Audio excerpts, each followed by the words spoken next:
नमस्कार दोस्तों, मधुर कथाएं चैनल पर एक बार फिर से आपका हार्दिक अभिनंदन है। तो आज की मेरी कहानी का शीर्षक है चिपकू पति। तो चलिए शुरू करते हैं आज की अपनी ये कहानी। रात को सोने के समय विभा अपने पति विकास से बोली, कल मैं चली जाऊंगी तो कैसे रह पाओगे आप मेरे बिना। विकास बोला, तू अच्छी तरह जानती है विभा कि तेरे बिना मुझे नींद नहीं आती है, फिर भी तू क्यों जा रही है। पागल हो जाऊंगा मैं तेरे बिना। विभा उदास होकर बोली, नींद तो मुझे भी नहीं आती है जी आपके बिना, पर क्या करूं, मजबूरी है, जाना तो पड़ेगा ही। बस 3 महीने की ही तो बात है, गुजर जाएंगे ये 3 महीने भी। परंतु विकास बोला, अरे 3 दिन गुजारना भारी हो जाएगा तुम्हारे बिना, तो फिर 3 महीने का क्या कहना, मत जाओ ना यार। विभा और विकास की शादी को अभी 1 साल हुआ था। दोनों में बहुत प्यार था, उन्हें एक दूसरे की लत लग गई थी। वह एक दूसरे से जुदा होने के नाम से ही डर जाते थे। मगर विभा की भाभी को ऑपरेशन से लड़का हुआ था, इस कारण विभा को 3 महीने के लिए अपने मायके जाना पड़ रहा था, क्योंकि विभा की मां को घुटने में दर्द था और उसकी भाभी को डॉक्टर ने कम से कम 3 महीने का बेड रेस्ट बताया था। 3 महीने के बाद अगले 3 महीने तक उन्हें वजन उठाने से मना किया था। घर में कोई और काम करने वाला नहीं था, इसलिए विभा की मां ने विभा को 3 महीने के लिए मायके आने के लिए कहा था। अगले दिन सुबह ही विभा का भाई आ गया विभा को बुलाने। विभा अपने भाई के साथ मायके चली गई।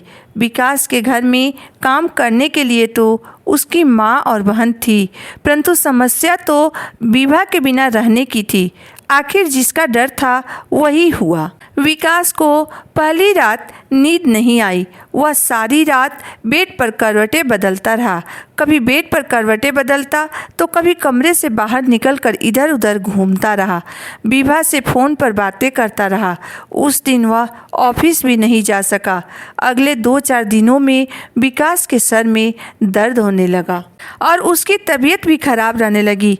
विकास की माँ जानती थी कि उसका बेटा अपने पत्नी के बिना नहीं रह पा रहा है, मगर वह कर भी क्या सकती थी। अभी 10 दिन भी नहीं गुजरे थे कि विकास अपने ससुराल पहुंच गया। वह 2 दिन ससुराल में रहा तो उसकी तबीयत कुछ ठीक लगी। तीसरे दिन विकास अपने सास और साले के पास बैठकर बोला, माँ जी 3 महीने मैं विभा को यहाँ नहीं छोड़ सकता हूँ, आप लोग कोई और इंतजाम कर लीजिए।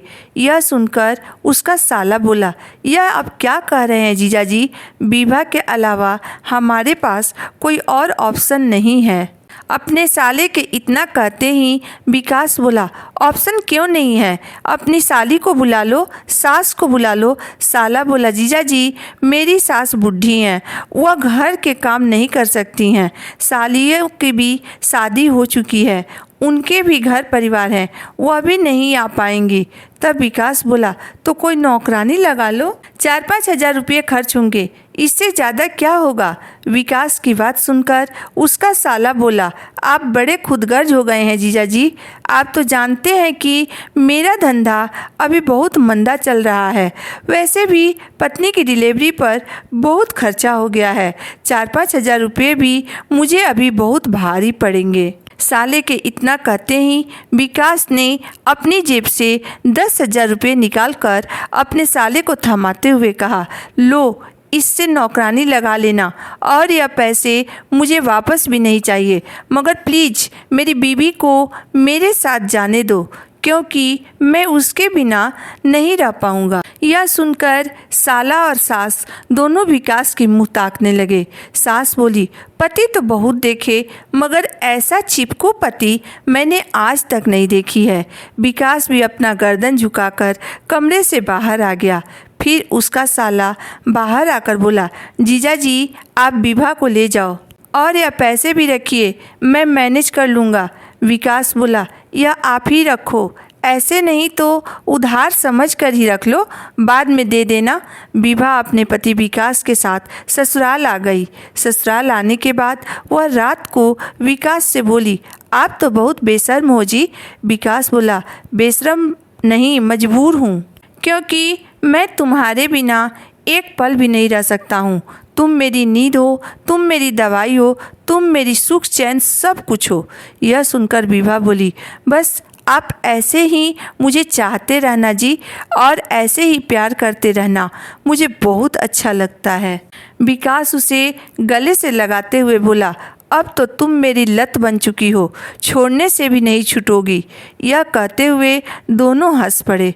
दोस्तों, ऐसा पति भगवान सभी लड़कियों को दे जो उसे खूब प्यार करे और हमेशा उसका ध्यान रखे और एक पल के लिए भी उससे अलग ना हो। तो कैसी लगी मेरी आज की कहानी, आप मुझे ज़रूर बताइएगा।